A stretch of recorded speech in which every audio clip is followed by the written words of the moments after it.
Sejam muito bem-vindos.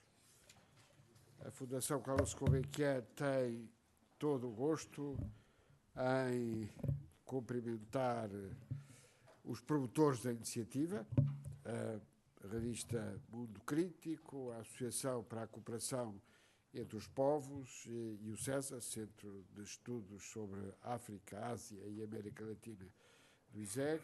Felicitá-los pelo tema da conversa, cooperação para o desenvolvimento e interesses nacionais ou agenda do bem comum. É uma conversa imperfeita, e quando digo conversa imperfeita, refiro-me naturalmente ao facto de ser uma conversa aberta e saúdo, por isso, naturalmente, as nossas convidadas. Claire Short, for us it's a great pleasure to have you here with us and reflecting on a very, very important issue concerning the cooperation for development.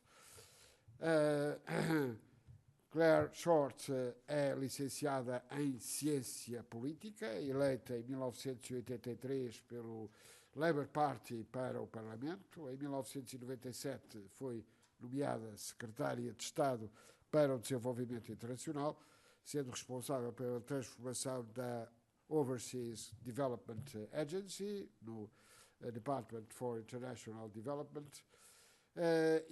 Saiu do governo em 2003 em oposição à guerra do Iraque. Em 2006 renunciou ao Labour Party em protesto com o governo de Tony Blair e saiu do Parlamento em 2010. Desde então tem trabalhado fundamentalmente nas questões ligadas à melhor gestão das cidades, à transparência nas indústrias do petróleo, gás e mineração e no tocante ao conflito israelo-palestiniano. Natalie Begin, economista e doutorada em políticas sociais pela Universidade de Brasília, uma saudação muito especial, é para nós um grande gosto tê-la conosco.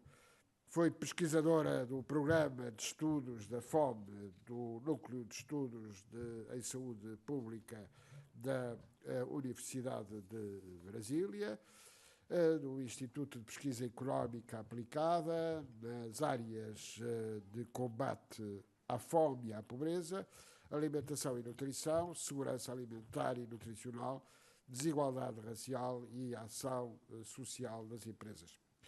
Integrou a Oxfam Internacional no Brasil. Em 2011 integrou a equipa do Ministério do Desenvolvimento Social e Combate à Fome, responsável pela elaboração e concretização do Plano Nacional para a Superação da Pobreza Extrema, o Brasil Sem Miséria, e desde 2012 exerce o cargo de coordenadora da assessoria do Instituto de Estudos Socioeconómicos, INESC, em Brasília. Como já vos disse, para nós, Fundação Carlos Gulbenkian, é um grande gosto podermos acolher esta iniciativa e, naturalmente, last but not least, saudar muito especialmente a minha querida amiga Bárbara Reis, jornalista bastante conhecida por todos, com um trabalho prestigiado e prestigiante e, naturalmente, que para nós é, como sabe, um grande gosto e honra tê-la aqui a animar esta conversa imperfeita. E a conversa imperfeita é porque o mundo é um mundo imperfeito, o género humano é imperfeito, as conversas também são imperfeitas porque não pretendemos chegar a uma conclusão, mas pretendemos sim mobilizar as vontades, mobilizar as energias das pessoas para questões de grande importância. A crise financeira de 2008 teve, infelizmente, uma consequência que é necessário rapidamente superar. E essa consequência foi a redução nos investimentos da cooperação para o desenvolvimento em termos mundiais. E os países mais desenvolvidos não podem deixar de dar uma especial atenção relativamente a este tema. porque é um tema que suscita, obviamente, as assimetrias, as desigualdades que se agravam, os mais pobres que se tornam mais pobres, os mais ricos que se tornam mais ricos, e é com a cooperação para o desenvolvimento. E esta cooperação é sempre uma cooperação necessariamente biunívoca.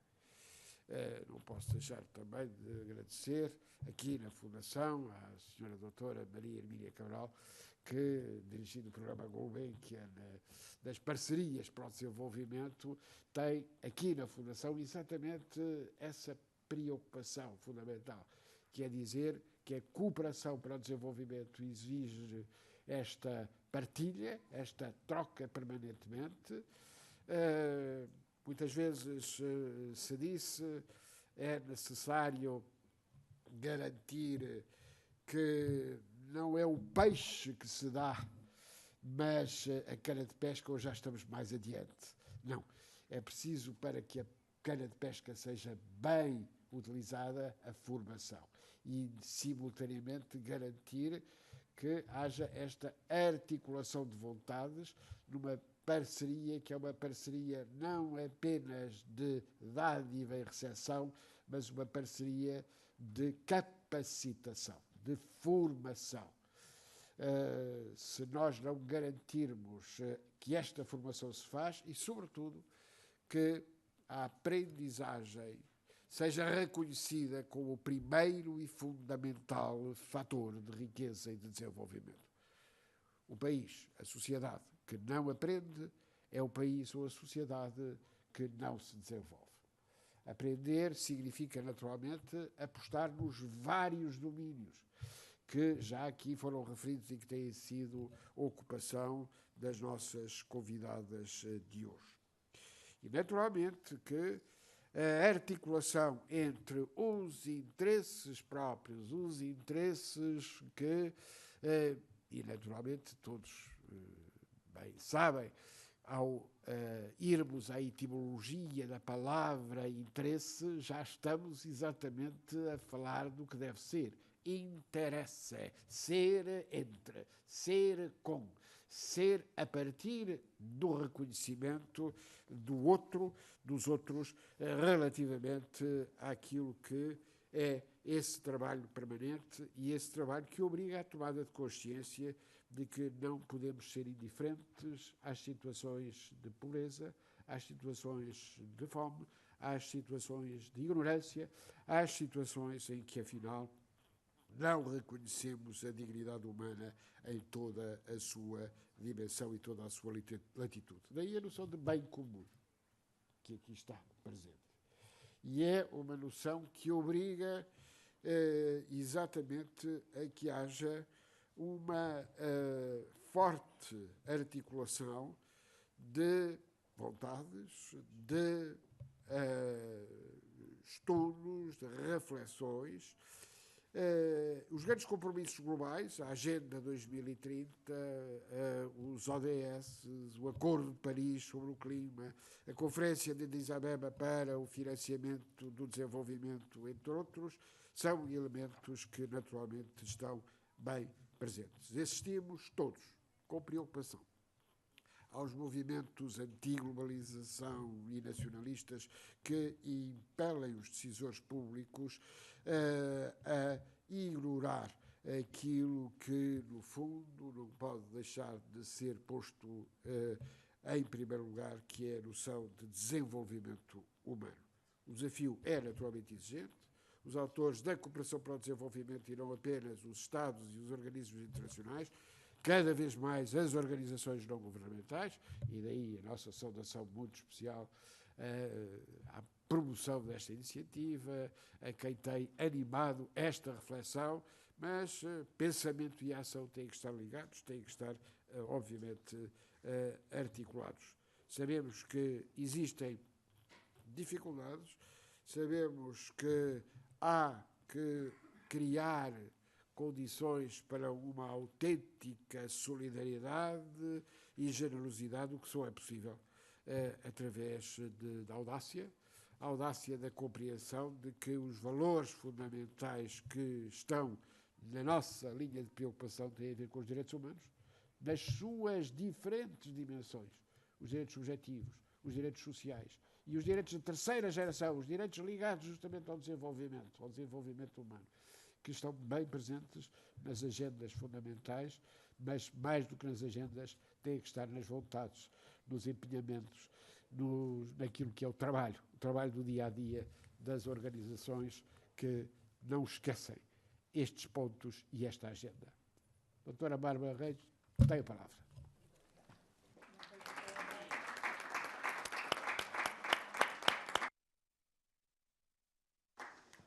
Bom, muito obrigada a ambas. Ai, peço desculpa. Eu vou-te tirar 2 minutos, Bárbara. E são mesmo 2 minutos. Eu escrevi exatamente para serem 2 minutos. Em nome do Conselho Executivo, do Conselho Editorial da Mundo Crítico, quero saudar a todos e agradecer por aceitarem o nosso convite para esta conversa imperfeita de fim de tarde. Obrigada à Fundação Carlos Gulbenkian por continuar a abrir espaço para estas iniciativas e, em especial, obrigada ao Dr. Guilherme Oliveira Martins pelo acolhimento e as palavras encorajadoras que nos incentivam. Entre os interesses nacionais e uma agenda de bem comum é o tema provocatório para um debate sem tabus sobre questões fundamentais do nosso tempo. Não vou entrar neste debate aqui, ele vai acontecer ali daquele lado e depois se estenderá a todos. Queria, no entanto, antes disso, fazer um agradecimento aos colaboradores deste número e a todos os números anteriores, obviamente, e agradecer em particular às 2 convidadas que iniciaram na revista A Conversa Imperfeita e que hoje aqui vieram partilhá-la connosco e alargá-la. Thank you, Claire. Thank you very much for being here. Obrigado, Nathalie. Um agradecimento também à Bárbara Reis, porque vai ser a facilitadora desta conversa. Fim de um ciclo, início de outro. Com estes são 3 números da Mundo Crítico. Começando pelas fragilidades do desenvolvimento, passámos pelo desafio da inovação e de imaginar novos percursos e agora temos em mãos a discussão sobre os conceitos e práticas da cooperação e do desenvolvimento. Este caminho tem sido possível com a colaboração de muitos, que a ACEP, o CESA e o Conselho Editorial da revista têm contado. Desde logo com os membros do Conselho Consultivo, a quem agradecemos, aos autores de diversas origens e especialidades que têm ajudado a criar um espaço de múltiplos olhares, uma iniciativa incomum, entre uma ONG e um centro de investigação. No termo do financiamento ao projeto de iniciativa da ACEP e do CESA, que permitiu o desenvolvimento desta ideia do mundo crítico e a elaboração dos seus primeiros números, queremos fazer um agradecimento ao Camões Instituto da Cooperação e da Língua e à Fundação de Ciência e Tecnologia. Nesta altura, achamos importante salientar o posicionamento do Instituto Camões, de reconhecimento do direito de iniciativa e de independência das ONGs e das suas parcerias em projetos financiados em candidaturas públicas e da sua iniciativa. E para continuar, iremos abrir uma call para os próximos números, com contributos para um número que vai ter como tema os mídia, o jornalismo e o desenvolvimento. E esperamos contar com a colaboração de muitos dos que estão aqui. Obrigada e até já.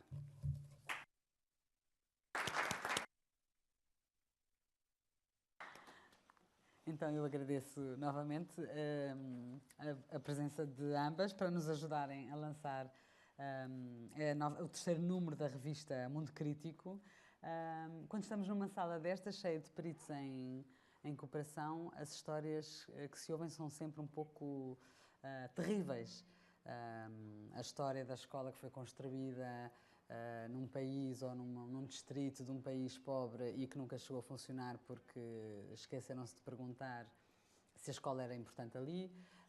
A clínica que abriu de um lado da montanha sem se perguntar ao Ministério da Saúde o que é que iam fazer com o hospital que estava a ser renovado no outro lado da montanha.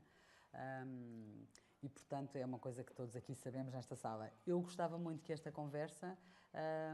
gostei muito de ler a Conversa Improvável que publicaram na revista e gostava muito que esta conversa trouxesse os 2 lados. não só os dois lados da montanha, mas o lado corre bem, o lado corre mal. Porque o mundo também não é... o mundo tem várias camadas e vários tons. E começava com uma pergunta muito prática que me despertou vontade de saber mais quando a Claire diz que a cooperação orientada para os resultados has gone too far, foi longe demais. Isso é o quê? Significa o quê? Está a falar de quê? E se nos pode dar alguns exemplos? Yes. In my time in government, we were very focused on working in partnerships with governments who were committed to, in those days, the Millennium Development Goals. That meant we agreed on the objectives, what needed to be done. And then it's very much a question of strengthening the systems of that country. So you might say work together for 10 years on education, and by the time you leave, you've got a system that manages finance well, can procure books, train teachers, repair schools, a sustainable capacity. That's the old model, and it's the model I favour. And of course, you can't work everywhere like that. You have to have a government that's willing to be a reformer. And in other places, you might have to do projects or humanitarian relief. But that's the ideal, because then you're building sustainable capacity. What's happened since, and it's happened in the public sector outside development, is results-based management means everyone has to fill up forms all the time showing what they have achieved. In development, it means the development agency becomes the actor. Get the government out of the way. You might cooperate with them, but you've got to claim the results. How many children got inoculated? How many books were procured? You're ceasing to build the capacity of the country, and you're being a provider. In Britain, I don't know if it's happening in Portugal, it's happening in our schools. Every teacher has to spend 50% of their time constantly testing the children. It's meant to create improvements, but it means teachers are disempowered, overwhelmed with bureaucracy. It's happening in our health service, it's happening in the police. It's a fashion, but it's leading to a deterioration in the quality of development practice, in my view, leaving less sustainable results and more direct interventions from abroad that, taking your original example, they might build a clinic, but if it doesn't fit in with the system of the country, or no one in the country knows how to repair the clinic or to get drugs to the clinic, then you're not building anything that has any lasting consequence. That's the issue. So you are more against the bureaucracy than the goal of having results, because everyone wants results and good results. But it's not only the bureaucracy, though you can have too much bureaucracy. I mean, you need some accountability, of course, but if people are spending half their time filling out forms, then perhaps the system's got out of balance. So that's one question. But the other question is the external agency a direct provider, or is the external agency working with local government and other agencies as a partner to increase the capacity in the country so that they're providing for themselves, not leaving it to foreigners to come in and do it? But and those changes, when did they clearly start to I think change? in all our countries it probably came at different times, though I think this is a general trend. In the UK, it started around 2009-10. Just And 9-10. now, yeah. And now any talk of partnership working, partnerships with governments has gone. And in fact, Britain is using private sector providers to directly provide. KPMG, Adam Smith Institute, go in and work on the ground. And there's very little work on strengthening the systems of the country so that when the project ends, it's not clear what happens. It's interesting you are saying that. That's why I wanted to have clear the timing, because 10 years before that, we would hear the same, talk about the same problems, that foreigners go, they just do the job, they leave the country, and there is no capacity building that is actually deep and profound and stays. So I'm wondering how much that has to do with the bureaucracy, or whether it's a general deeper problem or difficulty. You're right, and there used to be that criticism, and then in reaction to that, around the year 2000 and the agreement on the Millennium Development Goals, so you've got all the governments in the world agreeing what the objectives are, so you don't need one side telling the other side what to do. They've all voted for the priorities of getting girls into school and reducing infant mortality and so on. And there was the big reform, and there was an agreement in Paris about reshaping development to focus on building capacity in countries and working in partnership, not doing these individual projects with foreign experts. And for 10 years or so, it became the dominant, and it was my days in government, but I mean, it wasn't only me. It became the model, and it was liked by particularly reforming developing country governments, because it really helped them to strengthen what they delivered to their people. And now it's been thrown out again, and it's partly that countries want to employ their own nationals. They want to employ their own experts, their own commercial interests, rather than spend the money in the country strengthening the capacity of the country itself.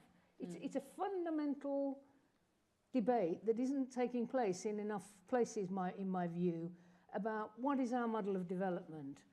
Are we trying to help British firms to make some money, doing a bit of good, or is it a real partnership to get the world more evenly and sustainably developed? And I think that if we don't go back to building capacity, we'll get nowhere near achieving the Sustainable Development Goals, which in theory the world has signed up to, and I think we're going to see more and more catastrophes around climate change and ecological strains. So I think it's becoming a very serious time when we should be much more focused on working together as equals in partnership with countries and building their strength and capacity, and in fact we're going in the opposite direction. Na sua perspectiva, como uma mulher do Sul, do Brasil, vê também de uma forma negativa a atual tendência, vê que as coisas estão a piorar, ou vê nestas mudanças algumas coisas boas? Olha, primeiro eu queria agradecer também de estar aqui. Afinal de contas, eu fiz um longo caminho, atravessei o Atlântico para estar aqui. Agradecer a Fátima da CEP, a fundação que nos recebe, Bárbara, tão gentilmente, e a Claire. Eu conheci pessoalmente, porque a nossa conversa imperfeita começou virtual e agora é pessoal. Eu acho que a ideia de resultados é muito interessante, né? Eu estou falando da perspectiva, é importante dizer de onde eu venho, o ONG. Então, a gente tem um olhar aqui governamental e um olhar não governamental, né? Acho que a gente se complementa bem. A ideia de resultados é muito interessante teoricamente, né? Porque, afinal de contas, a gente aloca recursos e a gente quer saber que fatores vão mudar com esses recursos, né?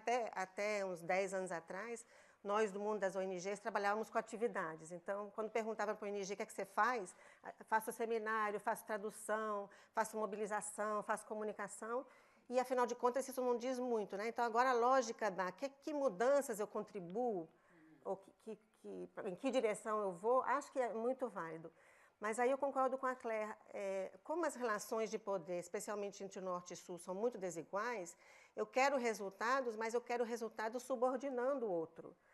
Então, como eu não confio muito no outro, eu me perco em um sem fim de burocracias e de tabelas a serem preenchidas, e, enfim, eu passo mais... Eu estava contando para a Claire que eu passo, como eu sou coordenadora de equipe, eu passo boa parte do meu tempo fazendo relatório. Temos 14 doadores da minha organização, são 14 vezes 2, porque é cada semestre, e relatórios que eu tenho que fazer, cada um é do jeito do cada doador. Então, quando eu digo para eles, vocês não querem resultados, por que vocês não apostam na minha organização, nos resultados que minha organização vai entregar, e eu faço um relatório só? Mas não. Então acho que Sim, claro, desculpa. Não, literalmente, quanto tempo é que na sua organização vocês ocupam a fazer esses relatórios? A gente fez uma conta grosseira, dá uns 20%. 20% do tempo? E por isso que a equipe nossa, meio, que a gente chama meio, financeiro administrativo, é metade da equipe. Porque para uma organização eu só posso pagar 10% da luz. Então, para pagar uma conta de luz, eu tenho que fazer 3 cheques. Entendeu? Então, quando a gente diz para as organizações, tudo resultado é importante, vocês estão pedindo mais efetividade, mais eficiência, mas ao mesmo tempo vocês exigem mais horas humanas, tem uma contradição, né? Então, acho que esse debate tem que ser colocado, mas a ideia de que mudanças a gente está ajudando a provocar, isso é importante. Mas ainda nesse debate, como é que se corrige isso? Ou a que portas é que tem que se bater para se alterar esse excesso de burocracia? Então, não tem portas, porque não tem fórum para poder fazer esse debate, né? Talvez o DAC, né, que é a área de cooperação da OCDE, possa ser uma alternativa, mas a ideia de participação social, a ideia de convidar a sociedade civil para repensar junto os processos não é muito comum. Teve um esforço em Busan, mas a ideia da participação não prevalece ainda. Isso é uma coisa que o Brasil, a gente como ONGs do Brasil defende muito. Mais organizações participando do desenho das políticas e da implementação, para dizer para eles, isso não faz sentido o que vocês estão fazendo. E reduzindo, quer dizer, todos nós reconhecemos que é importante a accountability, não é? E é importante e provavelmente até ajuda as organizações a terem, a lutarem por resultados, a serem, digamos que, saudavelmente competitivas para tentarem fazer melhor. Portanto, há excesso de burocracia, tiramos a burocracia. Como é que fazemos então essa accountability? Como é que identificamos com clareza, transparência os resultados, de forma a que quem financia sinta confiança e continue a financiar? Como é que se encontra um modelo melhor? Olha, eu acho que, pelo menos no caso do Brasil, não sei como é, não conheço bem a realidade portuguesa, mas nos anos 80, no Brasil, isso já se fazia de certa forma e bem interessante. As relações entre as organizações que nos apoiavam, que em geral são grandes organizações europeias ou fundações americanas, era uma relação de confiança. Então, por exemplo, o Vial Samnov dizia, eu confio no INESC, acho que o que o INESC faz está bem. O plano estratégico do INESC é um plano que faz todo sentido, as mudanças que o INESC se propõe a fazer nos parecem razoáveis, a gente põe dinheiro na organização de vocês e o accountability, o relatório institucional de vocês me é suficiente, entendeu? Um relatório anual. Anual, mostrando, a gente tem que mostrar que a gente contribui para mudanças, mas isso poderia ser para todos os doadores que apoiam o INESC. Mas hoje não, como diz a Claire, como é orientada a projeto, então eu tenho a Fundação Norte-Americana, quer que eu trabalhe com a Amazônia e só quer saber de um relatório da Amazônia, que mudanças eu vou fazer na Amazônia com $100 mil. Eu não sei que mudança que eu vou fazer, mas alguma eu tenho que dizer que eu vou fazer. Depois vem a Christian Aid, que é uma inglesa, e diz, eu quero muito que vocês mudem os BRICS. Então, eu vou dar 60 mil libras e vocês têm que mudar os BRICS, entendeu? Então, eu tenho que fazer um relatório para mostrar que eu mudei a Amazônia, um relatório para mostrar que eu estou interferindo nos BRICS, enfim. Eu estou um pouco simplificando e esquematizando, mas chegamos nisso. Então, nos anos 70, 80, era muito orientado, era muito livre a relação, a gente não tinha tanta accountability. Hoje, a cobrança é maior, então a gente podia voltar a essa relação de confiança e de aposta na organização com relatórios e números e evidências que pudessem permitir essa accountability. Sem eu ter... Eu faço... O ano passado eu fiz 15 relatórios 2 vezes, que quem vai ler isso é um burocrata de alguma organização e somente. E não serviu para outra coisa a não ser isso, né? Então, além disso, eu tenho que fazer o relatório institucional, porque é um dever que a gente tem com a sociedade brasileira de informar o que a gente faz com os recursos que a gente recebe. And you working for government for so long, do you have suggestions or do you foresee concrete ways to change this problem? And I don't know if it's going back to the 70s, I hope not. But to find a new way, a balance between these two needs? I think the absolute focus has got to be on strengthening the capacity in the country. So there needs to be a spirit of partnership, not one side telling the other what to do, which causes resentment, and people who say, okay, I'll do that because you're giving me the money. We know that kind of reform doesn't work because people don't believe in it. It's when people truly want things to change. I'm working now on urbanisation and slums. Particularly in Africa and South Asia. Africa's urbanising very fast. Towns and cities across the continent are full of informal settlements with people working informally, getting their own water informally. The state is not providing any services to them. The Department for International Development has just given a big contract to KPMG to improve slums in Uganda. They're going to go in, bring some technical experts from Britain, build some houses, put in some sewers and so on, leave, and there'll be no one there who knows how to maintain them or improve them. The way we work is to say the most important, local government tends to be very weak. You've got to have a few engineers and so on working in the local government. You need to bring the slum dwellers to the table when you agree on reform so that everyone who lives there wants the reform to succeed and has been consulted about what the priorities are. So the bureaucracy is a secondary consideration. It's important because it wastes enormous energy and it demotivates people.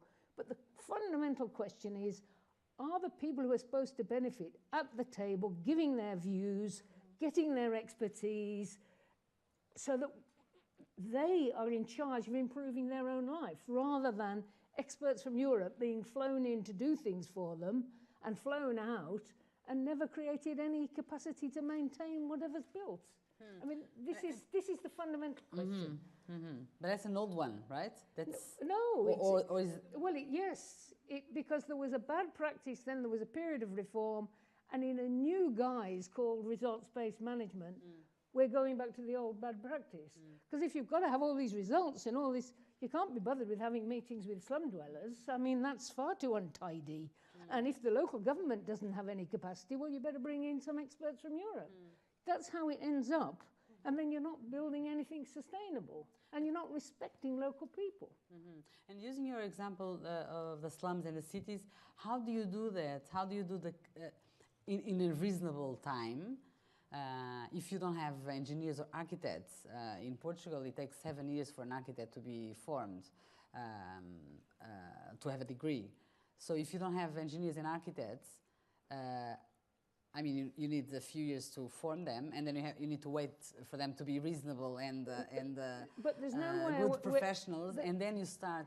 How do you balance this? There's nowhere where you don't have any architects or engineers.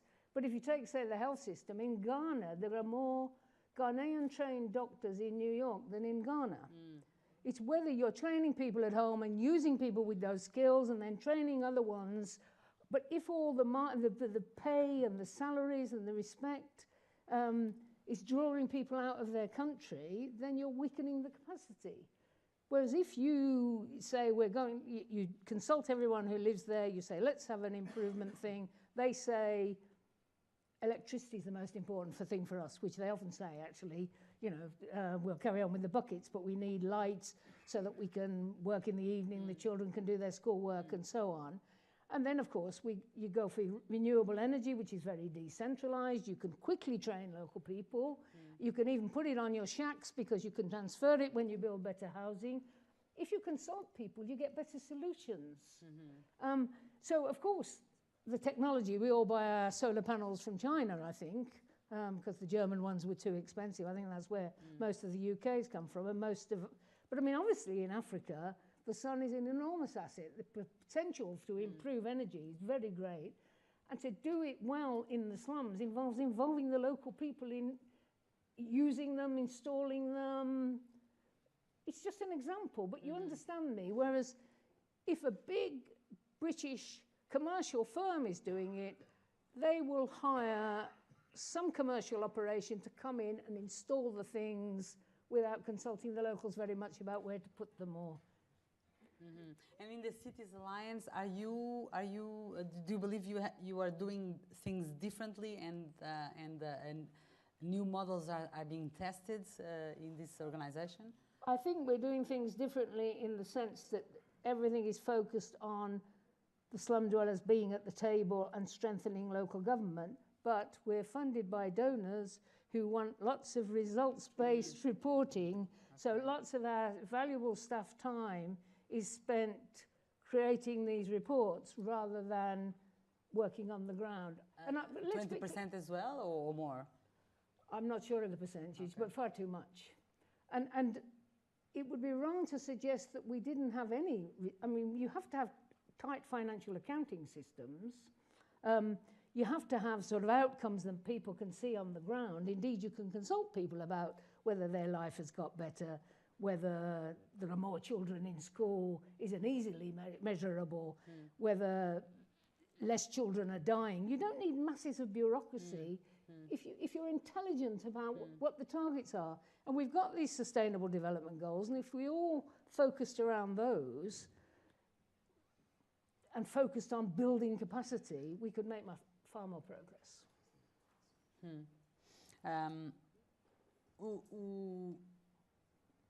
When I read that Natalie, you were saying about Claire's work as a Secretary for Development, that it changed the world. Did you? I was very impressed with that. Did you see results of that in Brazil, or where in terms of the different countries and the application of that? Where did you see that in terms of thinking of the communities? Eu estava falando mais do impact. Desculpe, falei em inglês. Não, tudo bem, não tem problema.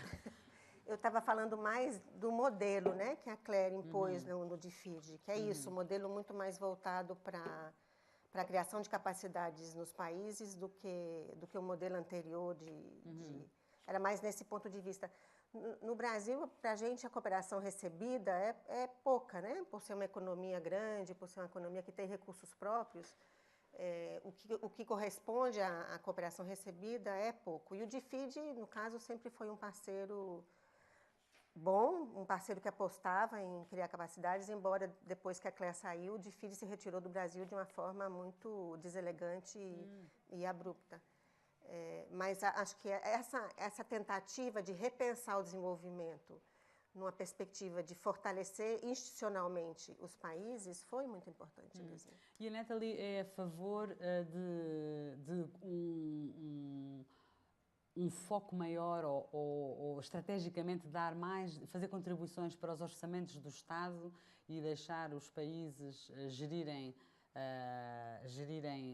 esse financiamento ou nos projetos, ou financiar diretamente projetos? Olha, eu não sou defensora de receita única, né? Eu acho que cada realidade é uma realidade. Quando a gente vê as médias, o que representa ajuda ao desenvolvimento é 0,3% do PIB mundial, o que, em média, é muito pouco na realidade. Em alguns países é muito, mas... Esse é o valor da cooperação? 0,3% do PIB mundial. E os países, em 2000, fizeram um compromisso de subir a 0,7%, imagina, nem 1% do PIB, é 0,7%. E não conseguimos, desde o compromisso, absolutamente nunca se alcançou 0,7%. O que, por exemplo, para o ano passado, que a cooperação foi 150 bilhões de dólares, se tivesse atingido 0,7%, teria acrescentado 200 bilhões de dólares. O que falta ao compromisso internacional é maior do que o de fato gasta. 150 billion. Billion, yeah. Because she said million. Billion, yeah. Mil milhões, né? Pois, billion é 1.000 milhões. Que é 0,32% do PIB. Então, é pouco. Agora, claro que alguns países, como Haiti, ou países africanos, alguns países asiáticos, é muito, muito mais. Faz diferença, né, na realidade orçamentária desses países.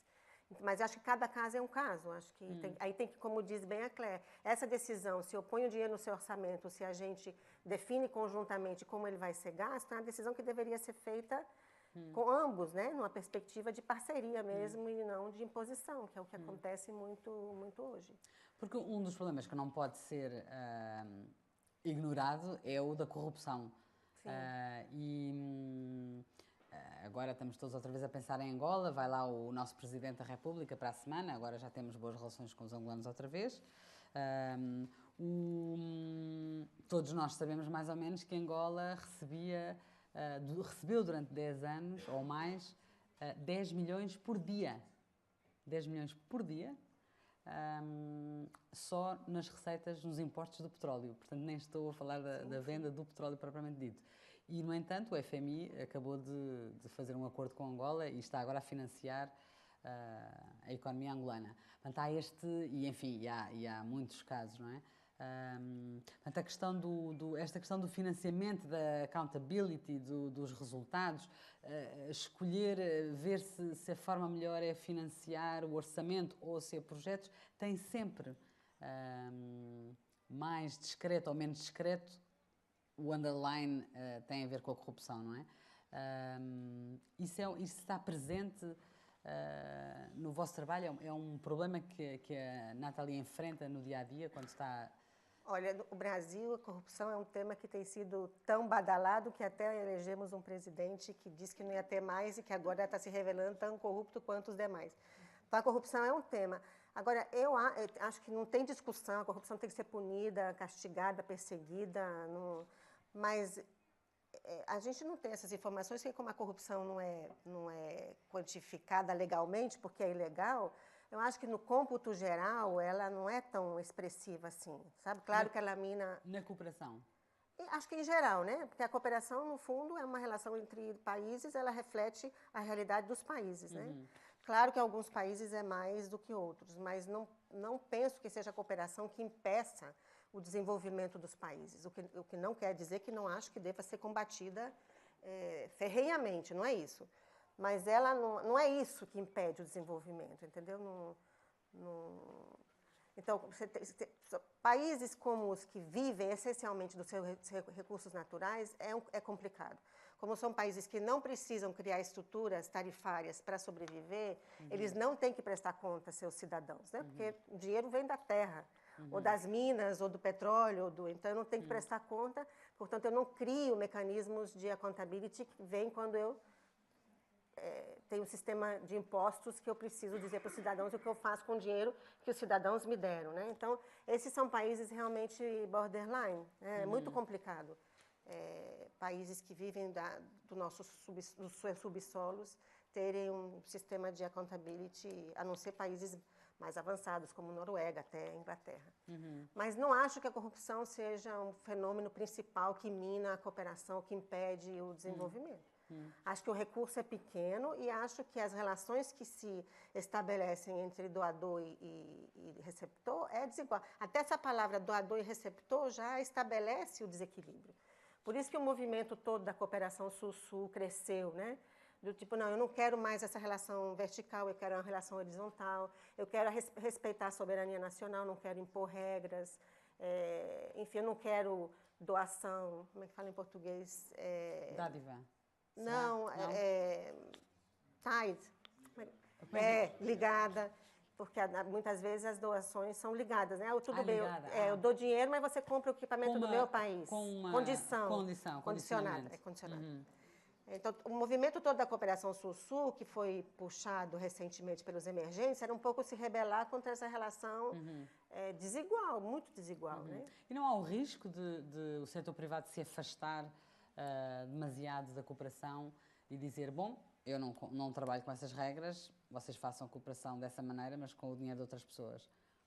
Mas se eles não fizerem isso, eles também perdem o mercado, né? Eles têm interesse nesses... Eu gostava de ouvir sobre isso. Eu acho que claro que o setor privado vai pressionar sempre para não ter regra nenhuma, né? Mas se houvesse uma concertação mais apropriada em como regular o setor privado nos países, seria muito mais vantajoso, eu acho. Mas isso não acontece, né? Até porque o setor privado mina isso bastante. A gente tem um exemplo muito emblemático disso, que é uma cooperação triangular entre o Brasil, Japão e Moçambique, para poder desenvolver o cerrado moçambicano na mesma estratégia do cerrado brasileiro, né? No fundo, é levar o agronegócio brasileiro para Moçambique. E o estrago que estava sendo feito lá era enorme. Nesse caso, a cooperação internacional... Estrago em que sentido? Porque em Moçambique a terra ela é do Estado, ela não é privada. Exato. E já estava começando a ser retirada dos camponeses para dar para as empresas, para justamente poder plantar soja, milho, que era o que o projeto queria para o Cerrado moçambicano. E como a terra não é do camponês... A floresta moçambique são os diamantes, é a madeira de sangue, não é? Quer dizer, mas nessa região que eu estou falando, que é mais ao norte... É a madeira de sangue, toda aquela zona de Gorongosa para cima, está tudo a ser destruído. Mas essa região não tem diamante, essa região é cerrado Não, mesmo. é como os diamantes de sangue, ali fala-se da madeira de sangue, porque a criminalidade e a corrupção Enfim, são... é isso que acontece. Então, nesse caso, se você tivesse uma concertação entre os países para que as empresas pudessem entrar respeitando o meio ambiente, o clima e o social, isso não aconteceria assim, né? Então, essa concertação entre parceiros não temos. Can I Yes, add to please. this? There's been a massive piece of corruption in Mozambique, and it's created by a private sector operator about these buying of boats and ships they didn't need. And an absolute massive misuse of money that went through public sector. And the European Bank. Indeed, but I mean, so talk as though the corruption's all in the country and all the outsiders are virtuous. There's a long tradition of corrupting public institutions by the private. I mean, we had a famous case in Tanzania of British Aerospace corruptly selling a useless air traffic control system that was completely out of date. Straightforward, absolute corruption. So I just want to say the private sector is part of the corruption problem, and often when we help our companies from our countries to get the contracts, that's very dubious. The other thing I want to say is that if you work with a country's systems, you help tighten up their financial management, because you've got to be accountable for your aid money. If you're putting education investment through the local Department of Education, and you've got to account to the British taxpayer for what happened to the money, then you're working together to get a better financial management systems, better, cleaner procurement systems. And again, you're leaving, because often the corruption is because the systems are rotten, and therefore the rottenest person can put their hands in the till or whatever. So sometimes working in partnership is working to create better, tougher, cleaner financial management systems, procurement systems, and we need to do more to make our own companies behave so that they don't bring corruption with them. You said dubious the involvement of private companies from the country which is donating, right? Or doing some cooperation projects. Would you prefer the private companies to be completely out, or you find there could be different models applied to different problems? No, there's a role for the private sector, of course, everywhere. There should be. I'm an old Keynesian. I believe that a well-structured state that can set priorities and stop abuse of monopolies and so on, but the private sector does its job, better than everything being provided exclusively through the public sector. But that requires a functioning state. And if the development model is provide everything outside the state, weaken the state institutions, you're actually weakening the capacity of a country to take itself forward, and that's what's been happening lately. What was the other part of your question? Sorry. Whether we should so get rid of that. There's this argument within development assistance about tying or untying. Lots of countries say we'll only give aid if Norway will give aid if Norwegian organisations can spend the aid. France will give aid if French organisations can.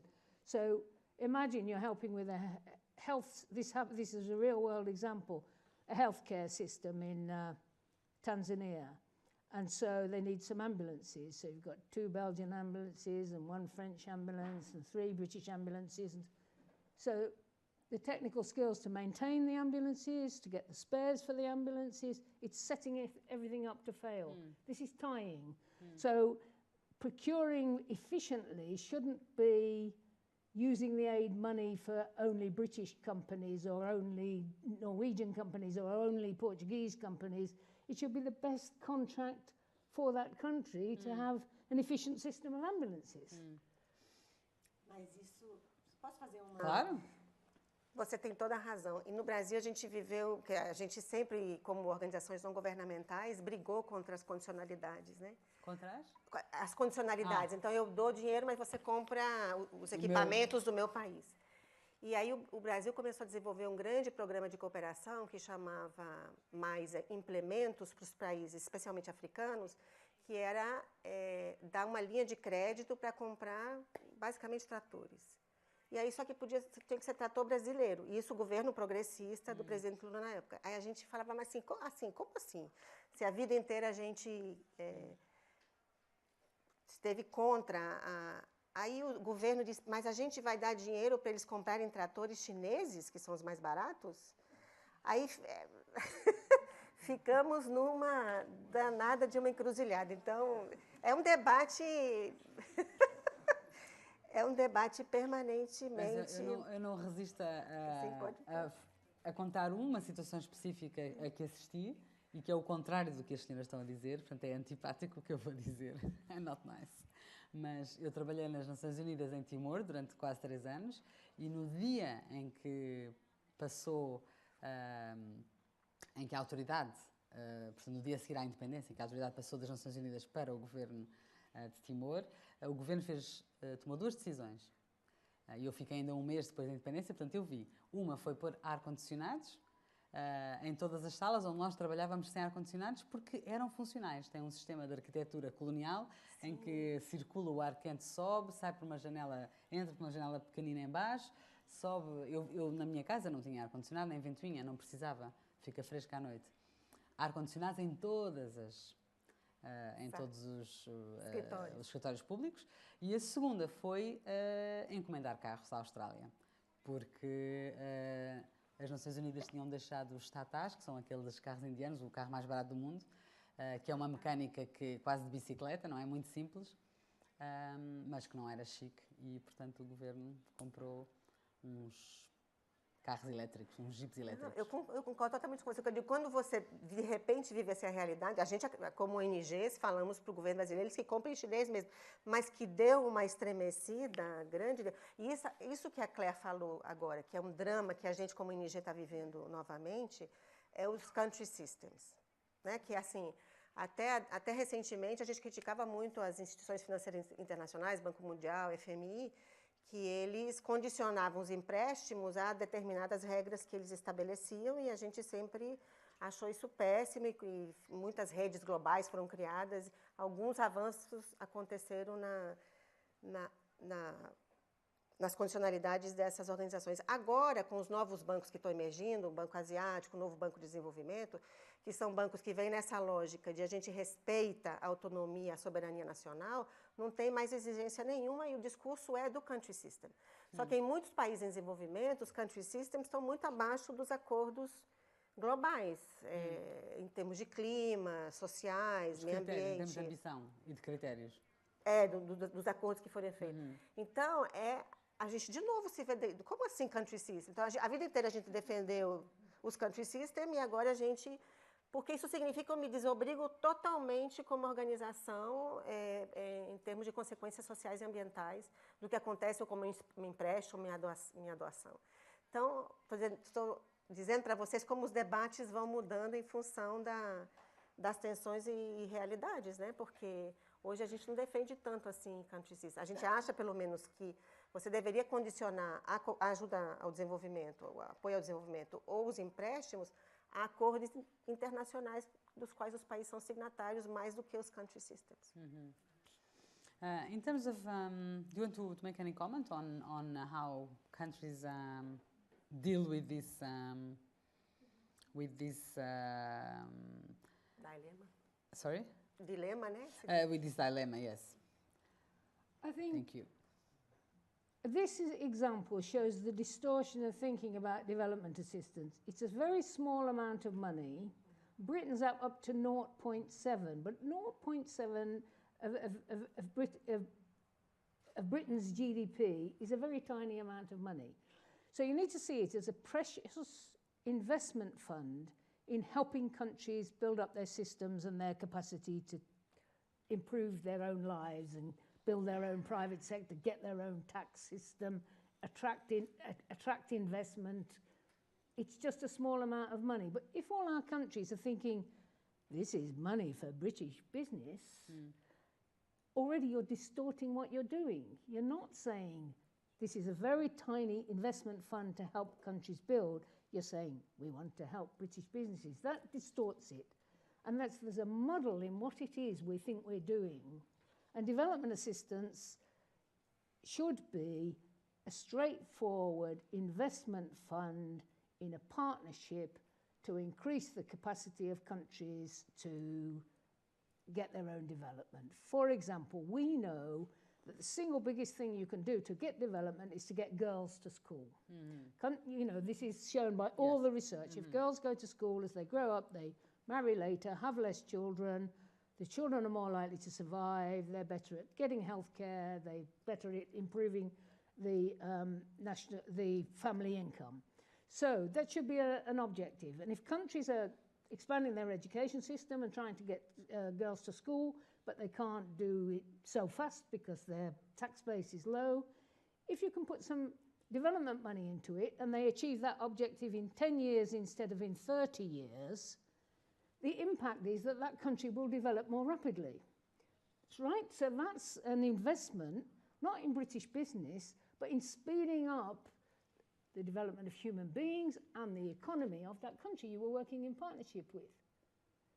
So what's wrong is all this muddled thinking about what development assistance is for and what success is. And I think we must go back over and over again, and Mundo Critico is bravely trying to raise these questions, because I think too much of the discussion about development is all about how much money and very little about how to do it. Exactly, and how is the money being spent, and is it having any long-term sustainable impact?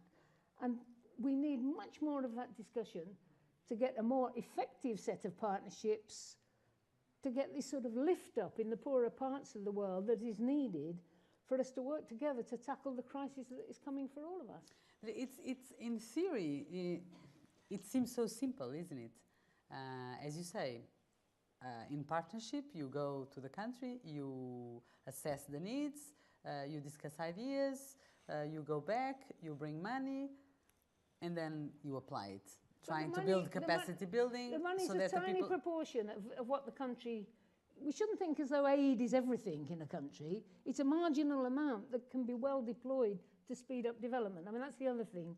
We think we've got bags of money and we're giving it to all these poor people in a very charitable way rather than in an investment in a sustainable capacity way. In my time, we worked, for example, with Rwanda after the genocide. All its institutions were smashed. We worked in this way. It's a bit authoritarian now, but it's a very effective government with measurable improvements in the reduction of poverty. Now, you can't work with every government like that. If you've got a really oppressive, corrupt dictatorship, then you have to take a different approach. And then you have to think, I mean, it still would be helpful in a repressive, corrupt dictatorship to get the girls educated, because they would bring change in the history of that country. So you can think about how can we spend in a way that means no one can misuse the money, but still it helps bring historical change. What's wrong is that the debate about what we're trying to achieve with development assistance is so muddled that what's going on is not being anything like as effective as it could be. Muddled because people think of the money, of the results. People think of charity, people think of British businesses or Portuguese businesses or Norwegian businesses. People think, oh, the systems in these countries are corrupt, so we can't do anything with them, so we'll do it separately. And then they recruit the best civil servants to work in the aid project, and then they even further weaken the state capacity. All these practices are going on that need to be challenged, and we need to be clearer about what we're trying to achieve, and then we get closer to what we all want. But there's a massive muddle now, it seems to me, in the debate about what is the core model for development partnerships that we're working with. Could you give us a few examples, both of you, of well, few good examples of where international cooperation is working well, with the results, even with the paperwork, but with the results, and where the thinking and the investment is making a difference? I've already said Rwanda, and you know the genocide was horrendous, and the destruction. Ethiopia is the other example where we worked in this kind of way, and there's been very significant progress very rapidly. The other issue, HIV/AIDS was raging, and partnerships internationally have helped to get treatment to people and education about prevention. Condoms and... Yes, so I think that's been an international success. I mean, it's not success until no one is infected, but there's been real cooperation that led to real improvements on the ground. That's just off the top of my head. Isso do ponto de vista de cooperação público-público, né?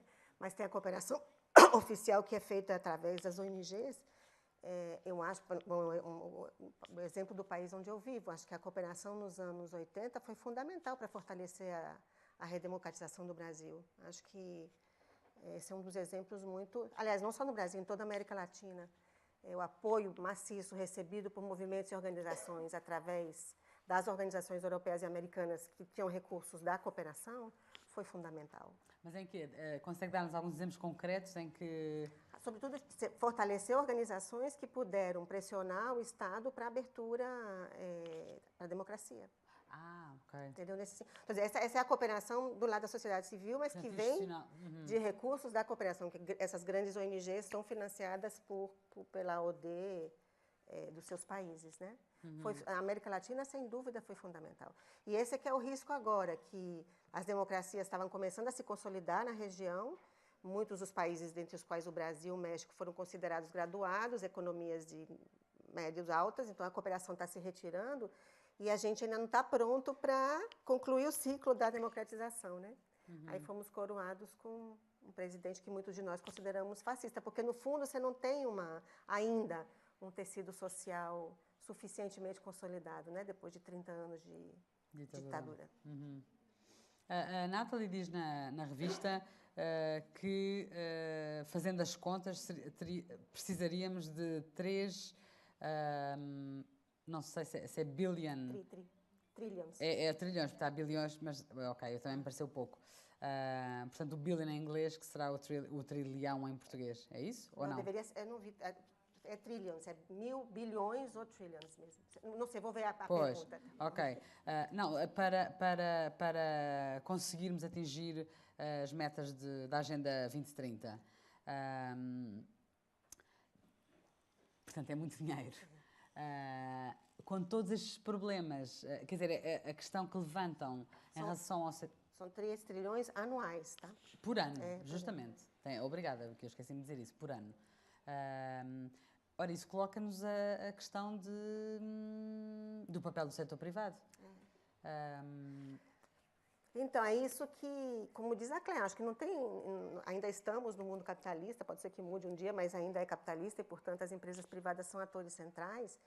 E o que se diz é que, como não tem recurso público para suprir, porque a conta é quanto precisaríamos de recursos para poder implementar uma infraestrutura que fosse capaz de dar conta de atingir os 17 Objetivos de Desenvolvimento Sustentável. Aí tem muitas contas, mas essa é de uma organização muito séria, que é em torno de 3 trilhões por ano. Como não tem recurso público para isso, e essa é a discussão que a gente tem que fazer. O que diz é que não tem. Só tem o privado. E então, para poder estimular o privado para investir nessas infraestruturas, teria que ter um arcabouço, um ambiente jurídico que favorecesse essa inversão. Ou seja, esta conversa da plataforma, eu aqui li sobre a plataforma multi-stakeholder, não é? Tem mesmo que acontecer, porque para se conseguir trazer esse dinheiro, se vamos precisar de 3... desse dinheiro todo por ano, que papel é que teria o Vic e a Nathalie não concorda que o setor privado seja colocado na mesma posição que todos os outros, ou seja, governo, a comunidade que vai a ser beneficiada, quem é que me está a faltar? Nações Unidas. As ONGs e a ONU. E, portanto, que o setor privado devia ser posto, pelo que eu percebi, abaixo ou com uma voz menos... o que a gente menos poderosa. O que a gente defende é que ele seja regulado. Ele seja regulado, ele é um implementador. Se ele está no mesmo nível, ele teoricamente, está no mesmo nível dos que defendem o interesse público. O interesse dele não é público, é interesse privado, que é a lógica dele. E é legítima que assim seja. Mas cabe ao setor público regular essa lógica em nome do povo, entendeu? Então, esse crescimento dessa ideia, o exemplo mais gritante para a gente agora é o que aconteceu em Brumadinho Cavalli, que é uma das maiores empresas de mineração do mundo, que matou mais de 300 pessoas, que nem todo mundo ainda foi achado, e ela é premiada com o Global Compact das Nações Unidas. Ela é considerada como uma das empresas mais bacanas. Então, isso não dá. Isso é o quê? São as empresas transnacionais do mundo que se juntam, propõem uma autorregulação, porque elas acham que elas são capazes de se autorregular, se premiam com essa autorregulação, compraram a ONU, que é o que a gente chama de captura política de instituições públicas, que tem o Global Compact, que é um deles, mas tem muitos, e é isso. Então, a gente, entendeu? E agora está lá. A ONU não fez nada até hoje para tirar imediatamente ela do Global Compact, porque não é aceitável o que aconteceu no Brasil um mês atrás. Então, elas não dá para estar no mesmo nível do setor público ou das ONGs e movimentos sociais que a gente, em geral, põe junto. Mas isso é realista, Nathalie? Depende de que interesses você quer defender, né? Se você quer defender os interesses do povo, não existe nenhuma evidência. Todas as iniciativas que são... Aí a Claire pode falar melhor do que eu e talvez ela discorde, porque ela liderou a IIT, que é uma iniciativa empresa, sociedade civil, para discutir a mineração. Eu não encontrei, estudei bastante isso, evidências que mostrem que a autorregulação, ela, de fato, traga benefício para a sociedade. Não tem porquê, se o meu primeiro objetivo é lucro, não tem porquê eu me preocupar com o público, apesar de eu fazer um discurso de que me preocupo. Então, acho que cabe ao Estado regular isso, entendeu? Eu percebo em termos teóricos, eu pergunto se é realista ou se não é utópico defender, ou se valerá a pena gastar energia, no fundo, se não é uma batalha perdida, porque defender, eu estou a fazer de advogado do diabo, não é? Mas defender, tirar a voz ao privado, quando sem o privado não acontece a cooperação.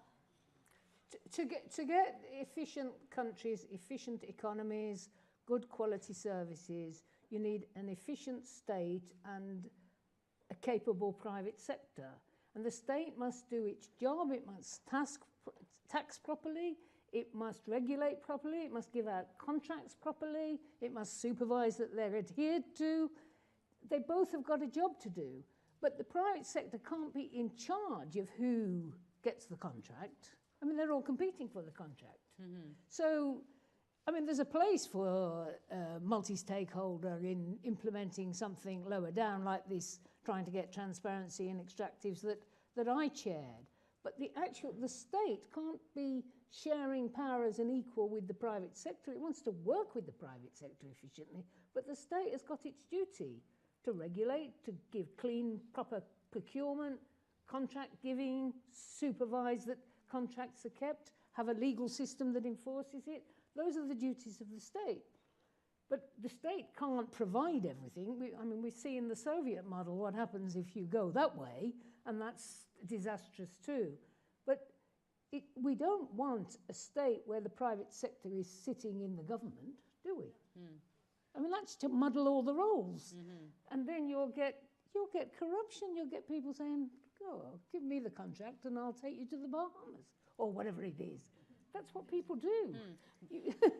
But one thing is to put the private sector in the government. Another is that in these platforms, they have not a say, which is what Nathalie is suggesting. Do you agree with that?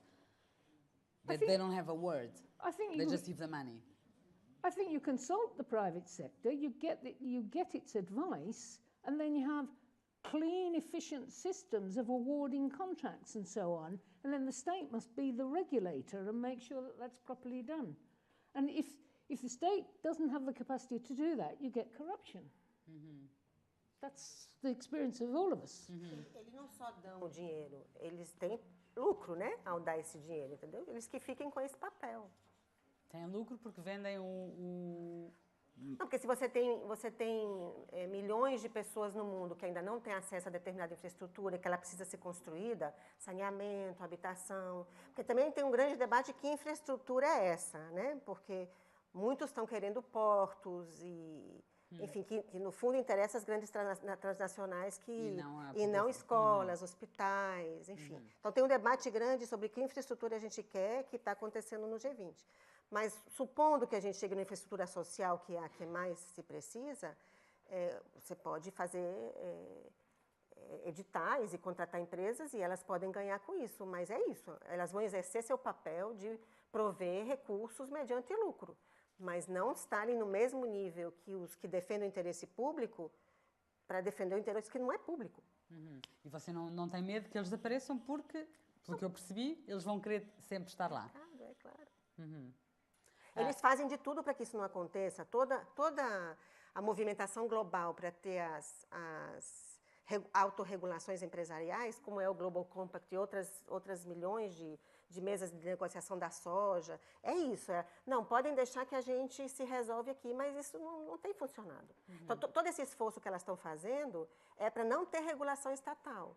Inclusive, agora, não sei se vocês estão acompanhando, tem um debate grande na Comissão de Direitos Humanos das Nações Unidas, que está em discussão a aprovação de medidas obrigatórias para que as empresas respeitem os direitos humanos, que é o Binding Treaty, que está em negociação em Genebra e que é uma tensão muito grande, porque até recentemente as empresas tinham conseguido o que eram diretrizes voluntárias. Eu sou empresa boazinha, eu vou seguir voluntariamente e vou respeitar direitos humanos. Aí, como diz a Claire, no meu país europeu, onde eu tenho regras, eu respeito. Nos países do terceiro mundo que não tem regra nenhuma, não estou nem aí. Né? E essa negociação está acontecendo agora e está sendo uma tensão muito grande, porque ela foi passando, ninguém acordou para Jesus, como a gente diz no Brasil, e agora, de repente, elas estão se dando conta de que pode vir a ser um Binding Treaty on Private Sector and Human Rights. Então, está aí o debate. Gostava de ouvir a opinião de ambas sobre a Fundação Bill Gates.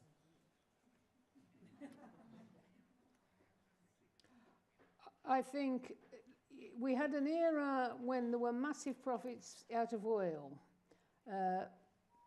Gulbenkian, Rockefeller, all that period when there was very little taxation and very little welfare state. And then lots of those people set up foundations that did very good work.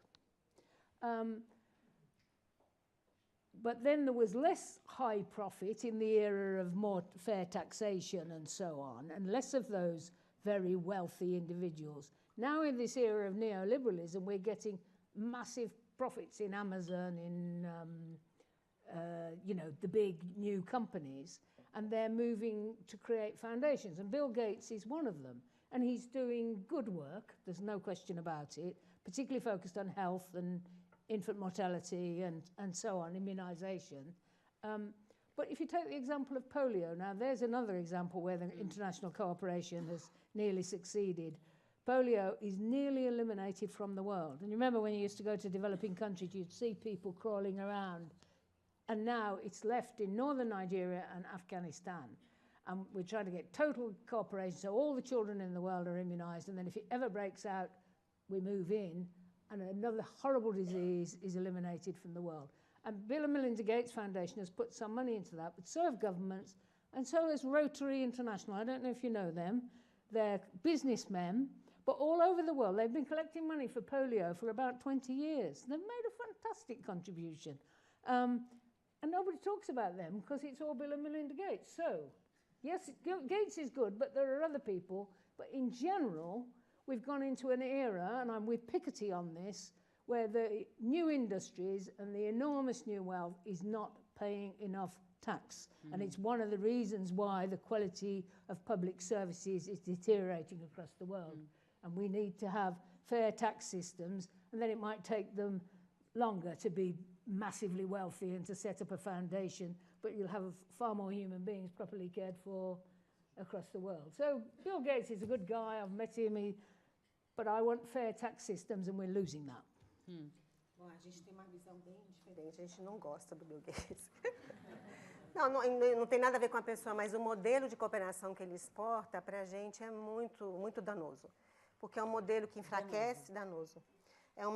Pois, na área que eu trabalho mais, que é a segurança alimentar e nutricional, ele é um fervoroso defensor da Revolução Verde. Então, o que ele quer para os países africanos é produção com agrotóxico, com OGM, como é que fala, com organismos geneticamente modificados, enfim, o modelo que ele exporta é tudo que a gente abomina, além dele ter uma ideia de que o Estado é meio...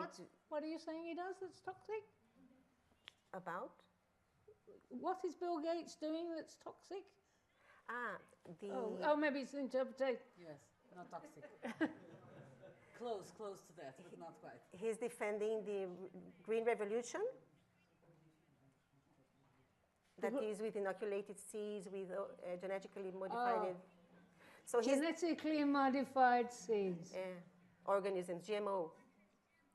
Well, I mean, he's entitled to have an opinion on this, and governments are entitled to have their opinion.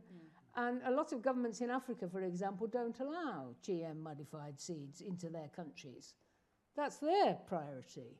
So, I mean, he's allowed to have an opinion. What he's not allowed is to tell the whole world what to do.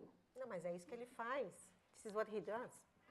É isso que ele, em países mais frágeis, que não tem como dizer não para ajuda, porque afinal de contas a ajuda da fundação é expressiva em alguns lugares, ele exporta esse modelo. É um modelo muito centrado no privado e não no Estado. Mas eles têm uma estratégia de atuação muito inteligente. No Brasil, por exemplo, eles procuram muitas ONGs de direitos humanos, como a nossa, ou para recrutar ou para poder fazer debates internos, mas o modelo que eles exportam é desastroso. No caso nosso da segurança alimentar, a gente tem bastante pavor do Bill Gates. Eu faço uma pausa aqui, pergunto se há alguém quer fazer uma pergunta. Temos ali um microfone.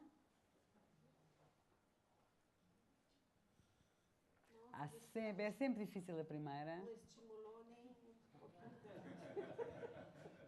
Hello, my name is Maria Dori. I'm from Overseas Development Institute in London. I just wanted to briefly react to your comment about what is the thinking, what organizations are doing in terms of thinking of development. And just to say that, at least in ODI, you are doing two things that I think maybe you should watch that space. One thing is a platform called Doing Development Differently. So this is a group of researchers working mostly on the political side, and they want to address this idea of problem-driven development instead of results-focused development. So it's very much on the case studies basis, on adaptive development, case by case. So I think you should watch this space in terms of this whole area of thinking that's being done in terms of going a little bit away from the results-based management and so on. The other comment I would like to do is, so we're also doing something in ODI, which is going to be launched this week, actually, or next week, which is a Donors Motivation Map, which basically tries to map donors according to their motivations to provide aid, which is the main topic of this discussion, which basically having more national interests or solidarity motivations. And this is also supposed to be a tool to help donors to basically place them in the spectrum and trying to make them reflect whether they are going into more a national versus altruistic reflection, and what implication that has in terms of the financing models they provide. So this is just two briefs on the research that's being done at ODI, which you might want to follow since it's linked with these topics and thinking about development in general. Apart from that, thank you very much for your contribution to this talk. Well, thank you, and it's good to hear. I mean, ODI is it's a research organisation around development. It does good work, but it's good to hear that challenge is coming up. We need more of it. I mean, the debate in Britain became so dominated by aren't we good, we've got to 0.7. The debate about what quality of interventions we're making really diminished. And I think personally that a lot of the NGOs got a lot of money out of that growing budget, so they didn't want to bite the hand that fed them. And so the quality of our debate about this question of what kind of interventions and what's most effective almost disappeared. And I'm really pleased to hear ODI is leading in that way, but we need far more people to join in so that we get back to something that's more beneficial and effective. But well done, ODI.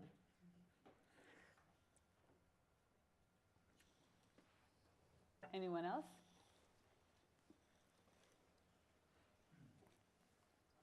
Muito obrigado. Eu tenho uma pergunta bastante curta que tem a ver com a justiça fiscal e com fluxos financeiros ilícitos.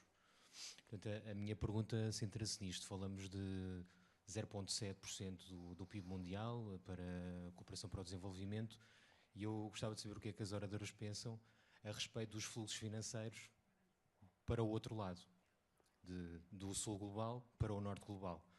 E para acabar a minha intervenção, apenas um pequeno comentário. Quando ouvimos falar da ajuda da APD britânica, da APD holandesa, a Holanda é um paraíso fiscal, o Reino Unido tem um conjunto alargado de paraísos fiscais, e a minha pergunta é até que ponto, em todo o debate respeitante à APD, esta questão da justiça fiscal e da repressão financeira está presente como estratégia ou até como tática? This is a very important question. There has been much more focus on it in recent years, including the Mbeki report, putting figures on the amount of money draining out of Africa. And there's been an agreement in the OECD to tighten up on transfer pricing, base erosion and profit shifting. You're quite right about Britain, both, I think, operating as a tax haven in the City of London in some respects itself, but also these British dependent territories. There has been a lot of campaigning on that, and the, this beneficial ownership transparency, which David Cameron, who I'm not a great fan of, and he gave us Brexit and all that mess, but he did sign up to all the British dependent territories having to have transparent beneficial ownership, because it's a way of avoiding tax to put money in those places where nobody knows who's really got the money. So there's massively more to do, but there has been the beginning of progress addressing the question, and we need more, and you're right, it's far more money than development assistance. So getting this right. But one further point, some of the people who are taking the money out of Africa are African politicians. I mean, there are bad guys and good guys in, all these things, and the tightening needs to apply to them too. Até recentemente, as tribos da sociedade civil que acompanhavam os dois temas, a cooperação e a justiça fiscal, eram bem diferentes. E recentemente está começando a haver uma junção, porque, enfim, está ficando cada vez mais claro que é a fonte poderosa de recursos se não tivesse tanta evasão e tanta elisão fiscal. Então, acho que é uma pergunta super pertinente também, são, afinal, bilhões e bilhões, mas tanto para a ajuda ao desenvolvimento, como para as Nações Unidas, como para todo o organismo multilateral, a chamada captura corporativa é muito forte, né? Então, o Bill Gates é um ator corporativo muito forte, por exemplo, e eles transitam nessas instituições, dificultando que os pactos se façam, mesmo que eles não tenham interesse nenhum em ser regulados globalmente sobre isso, né? Então, cada vez mais empresas financiam campanhas e dificultam que essas coisas aconteçam. Mas é, sem dúvida, uma agenda super importante. Vamos lá ao fundo e uma aqui à frente. One other thing on that, money laundering and the focus on terrorism and money laundering has helped to tighten other misuse of financial flows. I mean, it's not helpful in many other ways, but it's led to more focus on this question: where did the money come from? Should it be invested? So that's been a helpful force in terms of banks receiving illegitimate funds. Boa tarde. If you don't mind, I will ask my question in Portuguese. Acho que foi referida aqui uma questão que me tem afligido muito. Meu nome é Rui Miguel Santos, sou vice-presidente da CESO, que é, de facto, os custos de transação da cooperação hoje em dia. São elevadíssimos. Nós vemos baterias de contabilistas, de advogados, de especialistas em procurement, que fazem o seu trabalho, mas que basicamente, agora utilizando uma expressão em inglês, o que eles servem para feed the beast. Portanto, estes custos de transação existem porque as organizações internacionais não acreditam nos sistemas nacionais e querem ver resultados. Mas quem é que pressiona as organizações nacionais para terem resultados? Quem pressiona as organizações internacionais são os governos. E quem é que pressiona os governos? São os políticos. E quem é que pressiona os políticos? É a opinião pública. E agora chegamos à opinião pública. E esta necessidade de apresentar resultados vem muito de uma enorme desconfiança da opinião pública na Europa e nos Estados Unidos face ao nosso setor. A verdade é essa. E a questão que se coloca é, e isto é interessante até porque o próximo número da revista vai ser sobre mídia, sobre comunicação, de facto, se calhar há algo que tem que mudar também na forma e na percepção do desenvolvimento e da cooperação e daquilo que nós prosseguimos junto das nossas sociedades. E eu acho que uma parte do problema está um pouco aqui, porque esta obsessão pelos resultados não está do lado dos nossos parceiros, esta obsessão pelos resultados está do nosso lado. E isso é que leva a estes custos de transação enormes que, de facto, estão a retirar dinheiro de onde ele deveria estar. Deveria estar em, agora utilizando a expressão em inglês, em development outcomes. E, portanto, eu gostaria de ter um pouco a vossa opinião sobre o que é que poderá ser feito junto da opinião pública, de facto, para, de certa forma, educarmos e explicarmos que o desenvolvimento não é só sobre métricas e o desenvolvimento não se faz simplesmente com um estalar de dedos e que é um processo longo e de parceria. E as parcerias demoram tempo a ser concretizadas. Mas eu acho que essa reflexão também é uma reflexão que tem que ser feita porque os políticos seguem aquilo que a opinião pública pede deles. E o que pede é números, é resultados, escolas, quilómetros de estradas, quanto negócio para as nossas empresas, quanto negócio para as nossas ONGs, e eu acho que aí é que nós, de facto, também temos que centrar um pouco a nossa reflexão. O que é que se pode fazer para, efetivamente, mudar estas percepções da opinião pública? Eu gostava de saber o que é que, como é que vocês veem esta mudança de percepção, que eu acho que é bastante necessária. Quer começar, Natália? Achei muito, muito pertinente sua pergunta. Porque acho que os custos transnacionais não são só da cooperação, são também do setor público, né? O eterno dilema, como a gente administrar recurso público de uma maneira que seja ilesa, né? Então, não sei se essa discussão se aplica somente à cooperação, acho que ela tem a ver mesmo com utilização de recurso público, isso é uma parte da minha pergunta, da minha resposta. A outra, é verdade que há uma cobrança muito grande por resultado. Só que eu acho que tem um conjunto de fatores que talvez levem a isso. Uma que, de fato, depois de 60 anos de cooperação, a gente até hoje está se perguntando qual o resultado efetivo dessa cooperação. O que também é uma discussão muito tricky, porque se é 0,3% do PIB, também não é tanto dinheiro assim, né? Mas parece que é muito, e sempre foi em torno disso, um pouquinho menos até. Então, mas tem essa sensação de que não funcionou muito bem. Acho que nossos países também estão há 10 anos, um pouco mais, em crise. Quando tem crise, a gente tende a ser menos generoso, especialmente com os outros, né? Que a gente não considera como nossos. E tem umas ondas conservadoras que andam se apropriando dos nossos países. Acho que tudo isso, de certa forma, mina o conceito de solidariedade, né? Que era tão forte no nosso país até recentemente. E aí a gente, para poder, de certa forma, ainda não abandonar totalmente a solidariedade, a gente cai nessas métricas de ter que apresentar resultado. O que eu não acho em si que seja ruim, acho que a gente tem mesmo que... O que a gente não está contando bem são as histórias. Então, como a gente conta mal as histórias, é obrigada a fazer isso que a Claire fala, gastar muita energia para tentar mostrar que o que a gente fez bem para alguém. Acho que tem que mudar essa cultura, mas ela também tem que mudar dentro de um contexto onde a gente resgate. Para mim, o papel da solidariedade, que acho que a França foi que melhor mostrou isso, né? Que a relação entre liberdade, igualdade e a fraternidade, a gente está precisando refundar esse conceito de fraternidade que está meio frágil, né? Ultimamente. A gente está bem bambeando com ele.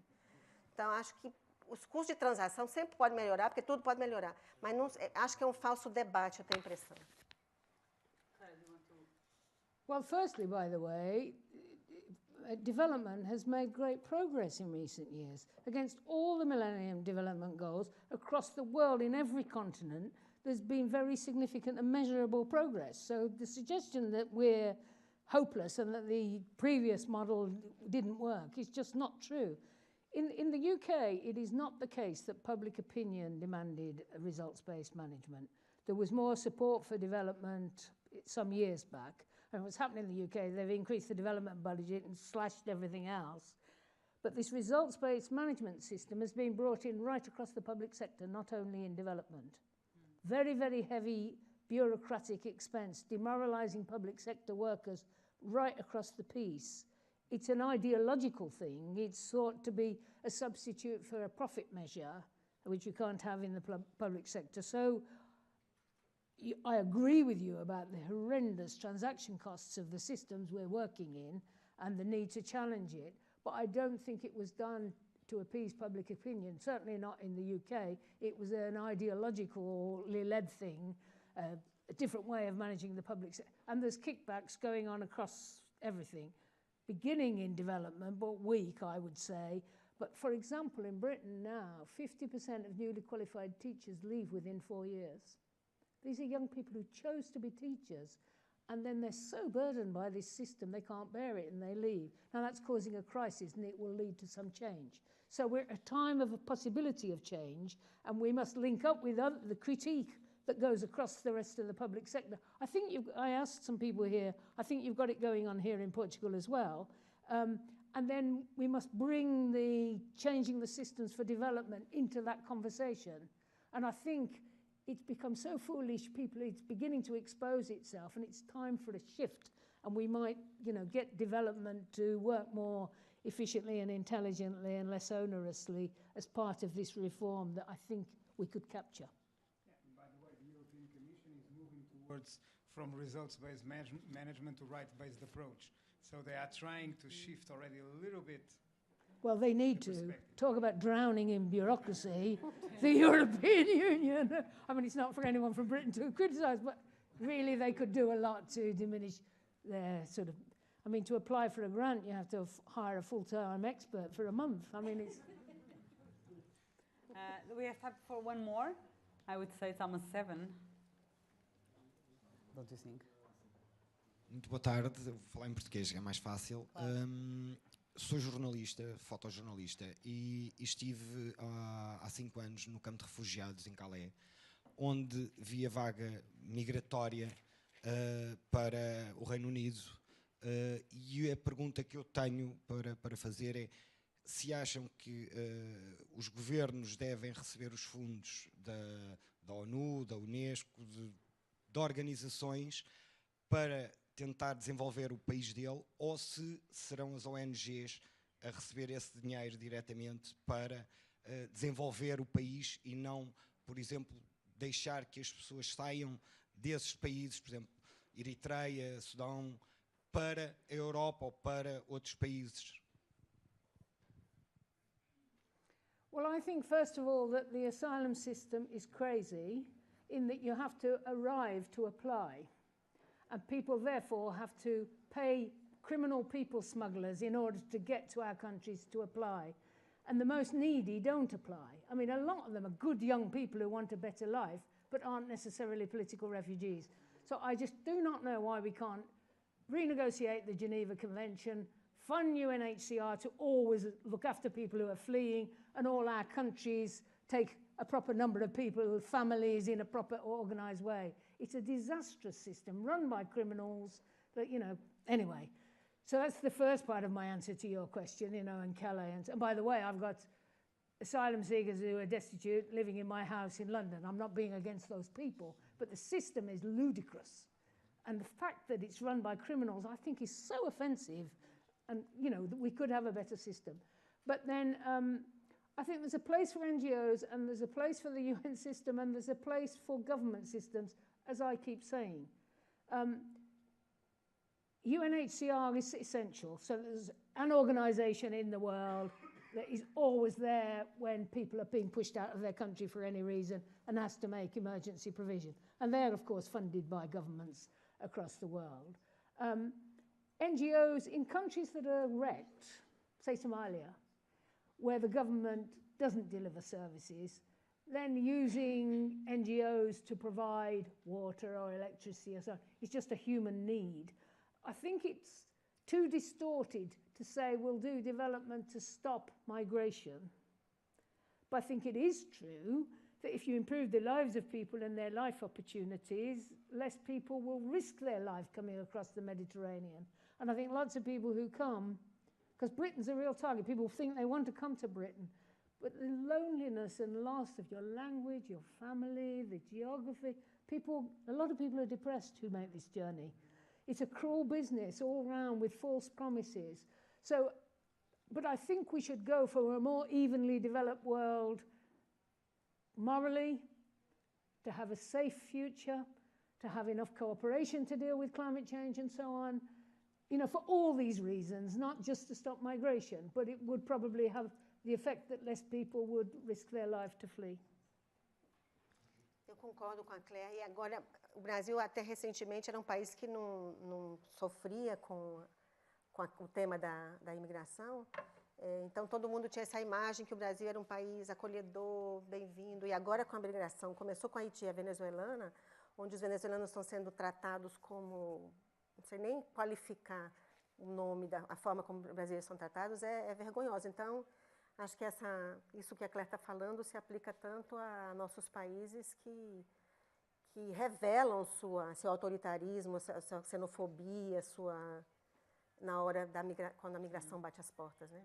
É tanto assim que os venezuelanos, eles fogem de migrar para o Brasil. Só vai para o Brasil quem não tem chance de ir para outro lugar, de tão agressivo que o povo brasileiro da região é. É muito triste, mas é assim.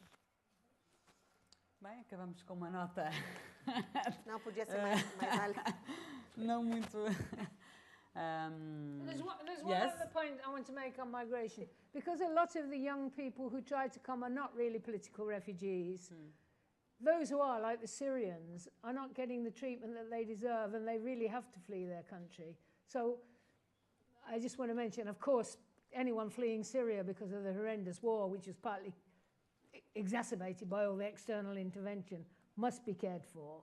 And we should distinguish between real political refugees and young people looking for a better life and find a better way of managing the whole system. Ok, muito obrigada a todos. Thank you very much for your time and... Obrigada a você. Então...